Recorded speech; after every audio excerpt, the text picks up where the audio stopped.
अस्सलाम वालेकुम रहमतुल्लाहि व बरकातुहू। नादरीन, आप देख रहे हैं इत्तेहाद टीवी न्यूज़। हम आपको सीधा ले चलते हैं शहर संगारेड्डी को, जहां पर जमात इस्लामी हिंद शाख संगारेड्डी के ज़ेर एहतमाम जलसे ईद मिलाप का एहतमाम किया गया है। దేవుడు జెహోవా had created us. మనందరినీ దేవుడు నిర్మించినాడు, తయారు చేసినాడు. కానీ ఈ లోకంలో మనము ఎలా జీవించాలి, దేవుడు ఏం చెప్పాడు, భగవంతుడు ఏం చెప్పాడు అనే విషయాన్ని మనం పరిశీలన చేసినట్టయితే బైబిల్ గ్రంథం కావచ్చు, భగవద్గీత కావచ్చు, రామాయణం కావచ్చు, మహాభారతం కావచ్చు, ఖురాన్ కావచ్చు, ఆ గ్రంథాలలో ఏమి లిఖించబడింది. ఈరోజు మాట్లాడుకుంటే కొన్ని గంటలు మాట్లాడినా మనకు సమయం సరిపోదు. కానీ నేను ముఖ్యమైనటువంటి గాడ్ లవ్స్, దేవుని ప్రేమ గురించి నేను మాట్లాడాలనుకుంటున్నాను. ఈ విశాల భారతదేశంలో, ఈ విశాల ప్రపంచంలో ఎక్కడైనా స్త్రీ పురుషుడు మాత్రమే దేవుని ద్వారా నిర్మించబడ్డారు. కానీ దేవుడు ఏ విధంగా అయితే ప్రేమిస్తున్నాడో మనం కూడా ఒకరినొకరము ప్రేమించాలని ఆయన జ్ఞాపకం చేస్తున్నాడు. భగవంతుడు దేవుడు నిన్ను ప్రేమిస్తున్నాడు, నీవు కూడా నీ సహోదరుని ప్రేమించు అనే మాటని ఈ సందర్భంగా జ్ఞాపకం చేస్తా ఉన్నాను నేను.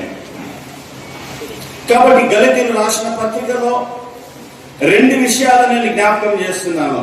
పరిశుద్ధ లేఖన భాగంలో అపోస్తుడైన పౌలు గలతీ సంఘానికి రాస్తూ 5వ అధ్యాయము చదువుతా ఉన్నాను.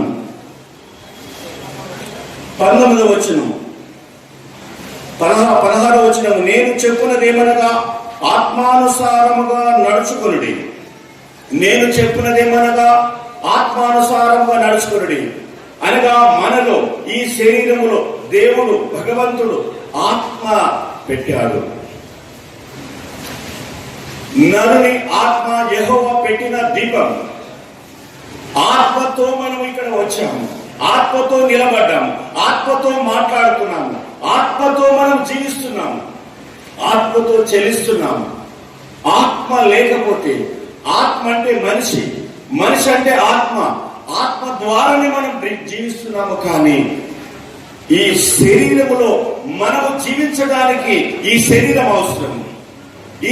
మనం ఆత్మకు ఒక నివాసం, ఆ నివాసమే ఈ శరీరం, ఈ హృదయం అనే మాటలు నేను జ్ఞాపకం చేస్తా ఉన్నాను. తీసుకున్నారు అంటే నేనేం తీసుకోనండి బయట ఉడికిన పదార్థాలు అని చెబితే సరే అని నేను సంధ్యావందనం ఒక 15 నుంచి 20 నిమిషాలు రామాయణ పారాయణ చేసుకుని బయటకు వచ్చే లోపు అక్కడ దగ్గరలో దొరికే పిజ్జాలు, బర్గర్లు, ఇంకోటి అన్ని ఒక 10-12 రకాలు తీసుకొచ్చి అక్కడ పెట్టించారు ఆయన. ఇవన్నీ ఏం తిన్నండి నేను అంటే, ఏం తింటారన్నాడు ఆయన. ఏమైనా పండ్లు తింటాను అని చెప్పి. ఆకలి అవుతుంది వాస్తవానికి, అప్పటికే 20 గంటలైంది నేనేం తీసుకోను. సుమారు ఒక 20 రకాల పండ్లు చక్కగా కడిగించి ఒక్కొక్క బౌల్లో పెట్టి తీసుకొచ్చి నాకు ఇచ్చారు ఆయన. ఆయన పేరు అబ్దుల్ రషీద్. ఆయనకు మతం తెలియదు. ఆయన దేశానికి వెళ్ళినటువంటి వాడిని గౌరవించడం మాత్రమే అతిథి దేవో భవ. ఆ అతిథి దేవో భవ అని ఆయన భావించేటువంటి విధానానికి నేను కూడా అభ్యాగత దేవో భవ అని ఆయనకు నమస్కారం పెట్టొచ్చాను. ఆ పదార్థాలు కొన్ని తిని, కొన్ని ఆయనే చక్కగా ప్యాక్ చేయించి నా బ్యాగ్లో పెట్టించి సెక్యూరిటీ ఆఫీసర్ తీసేస్తారు పండు ఉంటే ఆయనకు చెప్పించి, మీరు బయట ఏం తీసుకోరు కనుక కొన్ని పదార్థాలు తీసుకువెళ్ళడానికి అవకాశం ఏంటి అంటే, అక్కడి నుంచి మనం నాకు ఆహ్వానించడానికి వచ్చినప్పుడు ఖర్జూరాలు ఇచ్చారు. అలాంటి ఖర్జూరాలు అక్కడి నుంచి కూడా కొన్ని ఆయన ఇచ్చి పంపించారు నాకు. ఈరోజు ఆయన పేరు, ఇప్పటికీ ఆయన ముఖం, ఆయన మాట్లాడినటువంటి పదజాలం అంతా గుర్తుండిపోయింది. ఈ ప్రేమ భావం మన లోకంలో ఎందుకు లేకపోయింది ఈ భారతదేశంలో ప్రస్తుతానికి? కారణం చెప్పనా? నేను ఎవరికి వాళ్ళం నా మతమే గొప్పది, నా మతమే గొప్పది, నా మతమే గొప్పది అని 1కి 10 సార్లు గట్టిగా నొక్కి నుంచి పక్కవాడు లోపభూయిష్టమైన వాడు అని చెప్పుకుంటున్నాము. కాదు, ఎవరి మతం వాళ్ళకి గొప్ప. మా అమ్మ నాకు గొప్ప, మీ అమ్మ నీకు గొప్ప కాదా? ఎవరి తల్లి వాళ్లకు గొప్పే. అందుకే మొదటి నమస్కారం మాతృదేవో భవ అని తల్లికి పెడతాం. ఆ సాంప్రదాయం మనది. మా గురువు గారు చిన్నజీగర స్వామి గారు చెప్తారు, మాధవ సేవగా మానవ సేవ చేయడం తెలుసు అందరికీ, కానీ మాధవ సేవగా సర్వప్రాణి సేవ చేయమంటారు వారు. ఒక మనిషి బతికితే చాలదయా, మనిషితో పాటు మన హితం కోరే పుట్టినవి మన కోసమే భగవంతుడు పుట్టించాడు. ఓ ఆవును, ఓ నెమలిని, ఓ పక్షిని, ఓ పావురాన్ని, ఓ సీతాకోక చిలుకను, ఓ చీమను. చీమ ఎంత ఐక్యమత్యాన్ని చెప్తుందండి మనకు. అంత గొప్ప సాంప్రదాయాన్ని, అంత గొప్ప ఐక్యతను, అంత గొప్ప విధానాన్ని మనకు చెప్పినటువంటి పశు పక్షాదులన్నీ కూడా మనకు అత్యావశ్యకం, అవసరం. వాటి నుంచి ప్రేమను నేర్చుకుందాం, వాటి నుంచి త్యాగాన్ని నేర్చుకుందాం, వాటి నుంచి వినయంగా బతకడం నేర్చుకుందాం. అదే అవసరమైతే ఈ దేశం కోసం ప్రాణాలు సైతం పణంగా పెట్టేటువంటి ధైర్యాన్ని నేర్చుకుందాం. ఈ నేర్చుకునే విధానం ఓర్పుతోటే వస్తుంది. ఓర్పు, సహనం తగ్గిపోయింది మనకు. సహజంగా మా పిల్లలకు చెప్తూ ఉంటాను నేను, ఓ బండి ఏదైనా యాక్సిడెంట్ అవుతే ఓ ముస్లిం పిల్లవాడు పడ్డాడు అనుకోండి, 100 మంది ముస్లింలు వస్తున్నారు అక్కడికి. కారణం ఏమిటండి? మనవాడు పడ్డాడు, జాగ్రత్త. నేనేమంటున్నాను, మనవాడు కాదు, మానవుడు పడ్డాడు రా, బతికించండి. ఎప్పుడైనా యాక్సిడెంట్ అయితే ఎక్కడి నుంచో రక్తం వస్తుందండి మనకు. ఆ రక్తం పైన ఇది హిందూది, ఇది ముస్లింది, ఇది క్రిస్టియన్ది, ఇది జైన్ది రాసి పెట్టిన రక్తం ఎక్కడైనా దొరికిందా మీకు? ఛాన్సే లేదు. ఇది ఓ పాజిటివా, బి పాజిటివా, నెగిటివా, ఇంకోటా తప్ప రక్తం పైన పేర్లు రాసి లేవండి ఎవరికి. ఎవరిని కోసినా అదే వస్తుంది, ఎవడు బతకాలన్నా అదే ఎక్కించాలి. ఇది హిందూ రక్తం అండి, నాకు వద్దటానికి వీలు లేదండి. చేసే వృత్తి పట్ల నిజాయితీ ఉండండి. ఏది చేసినా అది ధర్మమే. చివరిగా ఒక మాట చెప్పి విరమిస్తాను. పక్కన ముజీబ్ గారు వచ్చి నిలబడ్డారు, టైం ఎక్కువైందండి. కానీ మీకేం చెప్పలేకపోతున్నాను. ఏ హిందువు ముస్లింకి శత్రువు కాదు, ఏ ముస్లిము హిందువుకు శత్రువు కాదు. మనం మిత్రులుగానే బతుకుదాం. అలా అని చెప్పి ఇందాక ఒకరిద్దరు ఎవరో చెప్పారు, అంతా ఒక్కడే బతుకుదాం. వద్దండి. అమ్మ అమ్మలాగానే బతకాలి, నాన్న నాన్నలాగానే బతకాలి, అన్న అన్నలాగానే బతకాలి, మామ మామలాగానే బతకాలి, అక్క అక్కలాగానే, చెల్లి చెల్లిలాగానే, భార్య భార్యలాగానే ఉండాలి. అందరూ ఒక్కటై బతుకుదామనే మాట మేము ఏకీభవించలేము. మేము అంటే ఒక ధర్మాన్ని నమ్మేవాడు ఏకీభవించలేడు. గుర్తుపెట్టుకోండి మీరు ఎవరైనా. ఏదో మతంలోంచి మన మతంలోకి పిల్లల్ని తీసుకొచ్చుకొని పెళ్లి చేసుకోవడం అది సబబైన విషయం కాదు.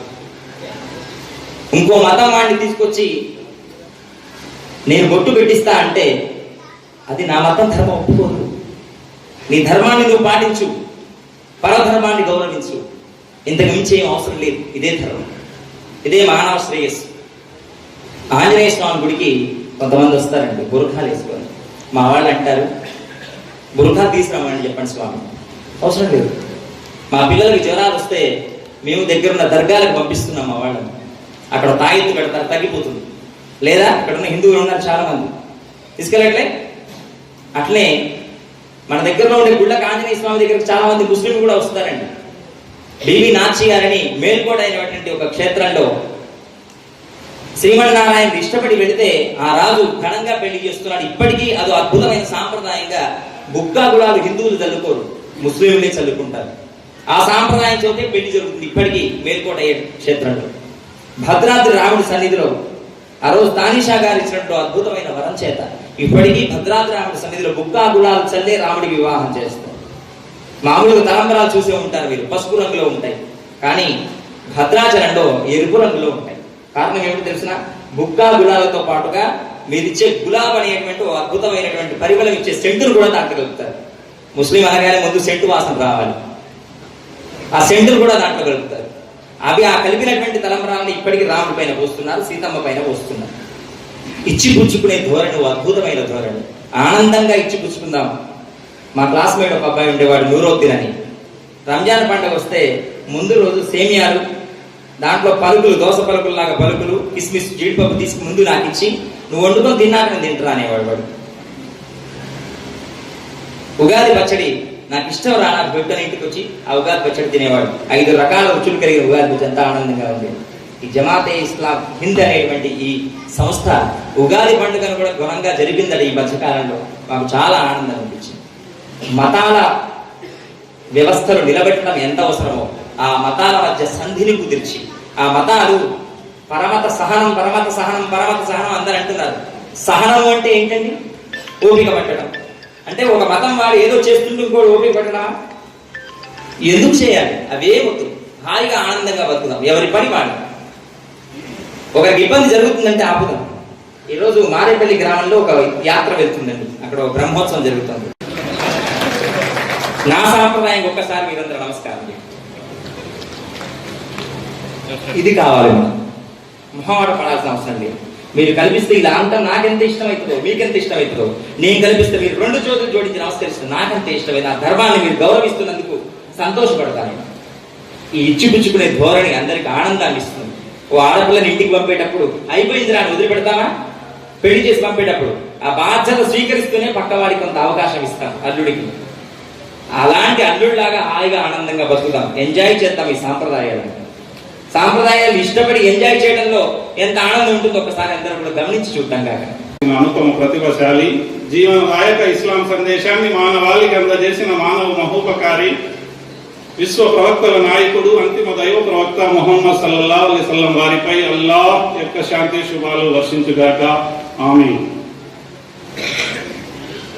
నేడు ఈ ఆధ్యాత్మిక బహిరంగ సభలో హాజరైనటువంటి జమాతే ఇస్లామీ హింద్ రాష్ట్ర అధ్యక్షులు, జిల్లా అధ్యక్షులు, పట్టణ అధ్యక్షులు మరియు అలాగే సమయం లేదు కాబట్టి ఇతరాత్ర సేవలు కొనసాగించే పెద్దలు, ధార్మిక పండితులు, పురోహితులు, మరి ఈ సభ ముందు ఉన్నటువంటి హిందూ, ముస్లిం, క్రైస్తవ సోదరులందరూ నేను ఇస్లామియా పద్ధతిలో ఆహ్వానిస్తున్నాను. అస్సలాము అలైకుం వరహ్మతుల్లాహి వబరకాతుహు. దీని అర్థం, ఈ సమస్త లోకాలను ఎవరి సహాయం లేకుండా తన సొంత శక్తిచే నిర్మించువాడైన సర్వేశ్వరుడైనటువంటి యెహోవా అయినటువంటి అల్లాహ్ యొక్క శాంతి శుభాలు మనందరి జీవితాల్లో వర్షించుగాక. ఆమీన్. సోదర మహాశైలారా, ఈనాటి ఈ కార్యక్రమంలో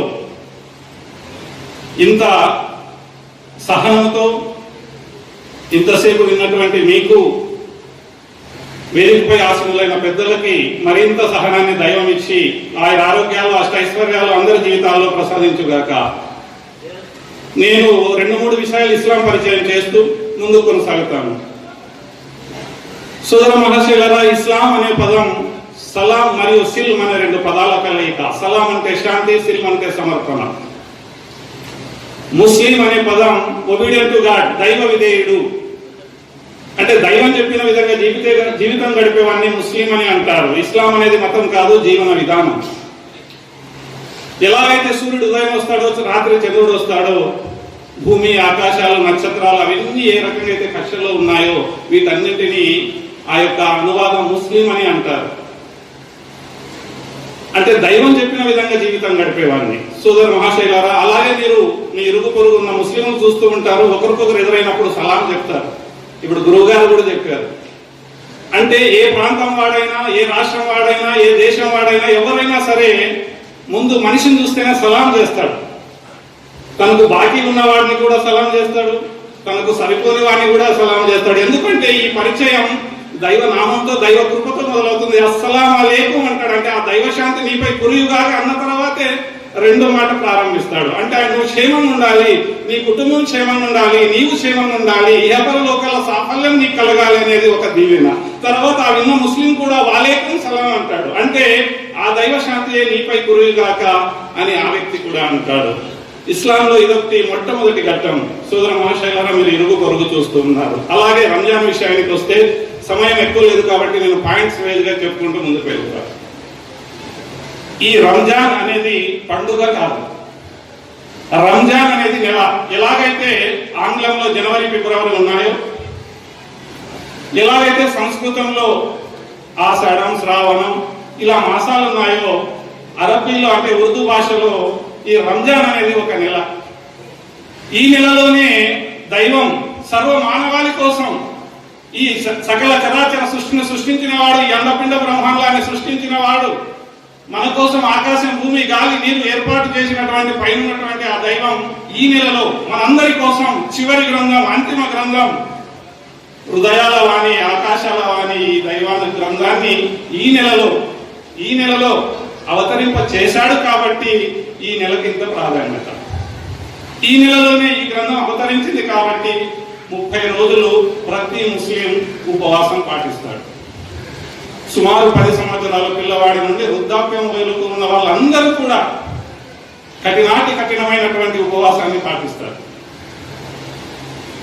మరి అంత కఠినంగా పాటించాల్సిన అవసరం ఏముంది అంటే, ఇందులో దైవం అంటాడు లాళ్లకు తత్తకు, అంటే మీలో భయభక్తులు జనించాలని. ఈ ఉపవాసం లాళ్లకు తత్తకు, మీలో దైవ విధేయత, దైవం యొక్క భయం మీలో జనించాలని ప్రతి ఒక్కరికి ఉపవాసం విధిగా నిర్ణయించబడింది అని ఈ అంతిమ దైవ గ్రంథం ఖురాన్లో దైవం తెలియజేస్తున్నాడు. సోదరులారా, మరి ఈ ఉపవాసం అనేది కేవలం కడప కోసమేనా అంటే కాదు. ప్రవక్త ముహమ్మద్ సల్లల్లాహు అలైహి వసల్లం అన్నారు, ఈ కడప కోసమే ఉపవాసం ఉంటే అందులో ఏ ప్రాముఖ్యత లేదు, అక్కడ సాఫల్య భాగ్యం కూడా లేదు. మరి ఉపవాసం ఎలా ఉండాలి అంటే, కంటికి ఉపవాసం, చెవుకు ఉపవాసం, కాళ్ళకు ఉపవాసం, చేతులకు ఉపవాసం, మొత్తం అవయవాలకు కూడా ఉపవాసం పాటించాలి.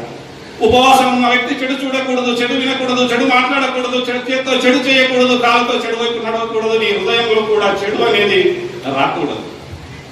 దీన్ని ఉపవాసం అని అంటారు. ఉప అంటే దగ్గర, వాసం అంటే నివాసం. ఉప అంటే దగ్గర, వాసం అంటే నివసించడం. ఎవరికి ఉపవాసం అంటే, మనందరినీ సృష్టించిన ఏకైక సర్వేశ్వరుడైనటువంటి అల్లాహ్ ఉపవాసం చాలా దగ్గరగా ఉండడాన్ని ఉపవాసం అంటారు.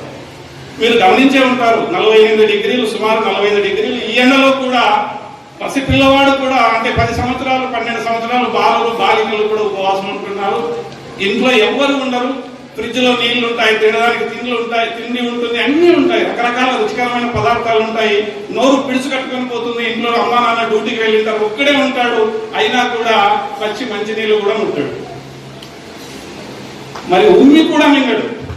ఎందుకు మింగడు అంటే, నా తల్లి గర్భంలో 9 నెలల నుంచి అనుదిన ఆహారం అందించి తల్లి రక్తాన్ని పాలుగా మార్చి నన్ను ఈ ప్రపంచంలోకి 9 నెలలు తెచ్చిన వాడు, ఆ దైవం నన్ను చూస్తున్నాడు అనే భయం తన ఆంతర్యంలో వస్తుంది. సోదరులారా, ఆ భయం ఎలా ఉంటుందంటే, మనం రోడ్డు పైన వెళుతూ ఉన్నాం, అక్కడ సీసీ కెమెరాలు పెట్టారు. ట్రాఫిక్ లో మనం రాత్రి వెళుతున్న 1 గంటకు ఎవ్వరు లేరు, అక్కడ రెడ్ లైట్ పడింది, అయినా మనం దూసుకెళ్తామా? ఎవరు లేరు చూసేవాళ్ళు, వెళ్ళను. ఎందుకు? అక్కడ సీసీ కెమెరా ఉంది. ఒకవేళ నేను వెళితే అందులో బంధించబడుతుంది, పొద్దున్నే నీ ఇంటికి నోటీస్ వస్తుంది, నువ్వు రాంగ్ రూట్ లో వెళ్ళావు అంటే. సీసీ కెమెరాకి భయం. మరి ఈ మానవుడు తయారు చేసిన ఈ సీసీ కెమెరాకి ఎన్ని తెలివితేటలుంటే, ఈ అండపిండ బ్రహ్మాండాన్ని, ఈ సకల చరాచర సృష్టిని, ఈ అతల వితల సుతల రసాతల తలాతల పాతాల లోకాలను ఒక్క గింజేస్తే 100 గింజలు పుట్టించేవాడు, నీ కోసం ఆకాశం నుండి వర్షాన్ని కురిపించి రకరకాల పంటలు పండి ఏర్పాటు చేసి నీకు నాకు మనందరికీ ఉపాధి కల్పించిన వాడు పెద్ద సీసీ కెమెరా. అన్ని గమనిస్తూనే ఉంటాడు, చూస్తూ ఉంటాడు. ఆయనకు భయపడతాడు, ఆ కెమెరాకు భయపడతాడు. ఆ కెమెరాకు భయపడుతూనే ఉపవాసం పాటిస్తాడు. తల్లి చూడకపోయినా, తండ్రి చూడకపోయినా, సమాజం చూడకపోయినా, నా ఇరుగు పొరుగు వారు చూడకపోయినా, నన్ను నా తల్లి గర్భంలో సృష్టించిన వాడు నన్ను చూస్తున్నాడు. లాలకు తత్తకు భయపడతాడు. ఇలాంటి భయం రావాలి. ఏ యొక్క గ్రంథం కూడా, ఏ యొక్క ప్రవక్త కూడా ఒక నిర్ణయం చేయకు, న్యాయం చేయాలి,